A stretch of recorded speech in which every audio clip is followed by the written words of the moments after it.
Shalom Bapak Ibu dan saudara yang kasih Tuhan. Mari hari ini kita kembali merenungkan dan menyimak kisah martir kaum Anabaptis dengan tokoh William dan Joan White dari kota Norwich, Inggris tahun 1424. Sebelum reformasi, ada kaum Injili yang menentang apa yang mereka anggap kejahatan gereja Roma.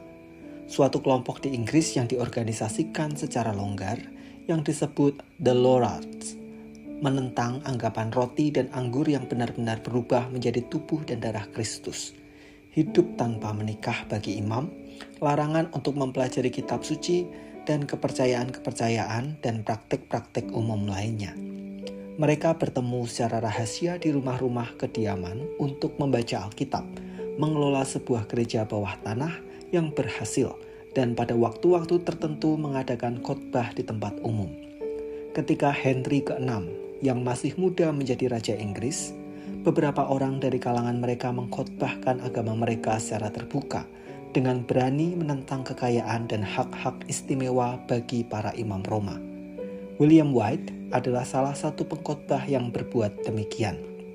Ditapiskan sebagai seorang imam, ia beralih menjadi seorang Lollardi, menikah dan pergi berkeliling ke berbagai tempat di Inggris dengan menyebut-nyebut Paus sebagai antikristus, menyatakan lukisan-lukisan yang berada di gereja-gereja sebagai berhala, dan mengumumkan bahwa hanya Allah saja, bukan gereja, yang memberikan pengampunan dosa. Selagi White mempersiapkan diri untuk khotbah kepada orang-orang yang menyaksikan hukuman pembakarannya, seorang polisi datang dan memukuli mulutnya dengan kejam, sehingga ia tidak dapat berbicara.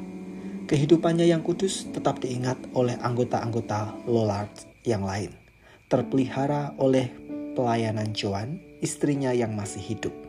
Kelompok keagamaan seperti Lollard ini sering mengandalkan wawasan keagamaan dan khotbah-khotbah kaum wanita, suatu hal yang ditentang oleh gereja Roma. Joan White mengajar dan menaburkan firman Tuhan secara luas, meyakinkan orang banyak pada kebenaran Tuhan, dan oleh karenanya ia menderita dari para uskup.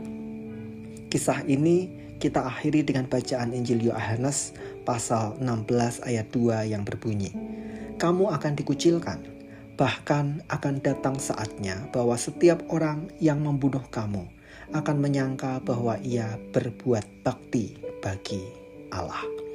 Bapak Ibu dan saudara yang kasih Tuhan, dari kisah William dan Joan White, kita menemukan bahwa pada dasarnya kekerasan bisa dilakukan oleh semua orang. Dan ketika orang melakukan itu, ada kalanya mereka merasa melakukan sesuatu yang benar. Namun satu yang pasti, kaum Anabaptis adalah kaum yang menolak kekerasan, baik secara verbal maupun dalam tindakan. Oleh karena itu, mari kita belajar bahwa sebagai umat Tuhan yang juga bergabung dalam kelompok Anabaptis Mennonite ini, kita menghidupi jalan hidup anti kekerasan, sehingga apapun yang kita lakukan justru membangun damai, dan tentu kekerasan bertentangan dengan firman Tuhan. Mari kita berdoa.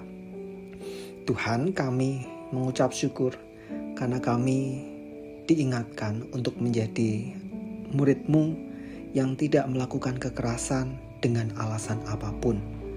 Sekalipun di sekeliling kami ada banyak orang yang mengira dengan kekerasan mereka telah melakukan apa yang benar, bahkan dianggap menegakkan keadilan, tetapi sesuai dengan apa yang menjadi firman-Mu, biarlah kami menghidupi dan menghidupkan damai melalui tutur kata dan tingkah laku kami. Kami menyerahkan aktivitas kami di sepanjang hari ini ya Tuhan, kiranya Engkau menyertai dan memberkati kami. Di dalam nama Tuhan kami Yesus Kristus kami berdoa dan mengucap syukur. Amin.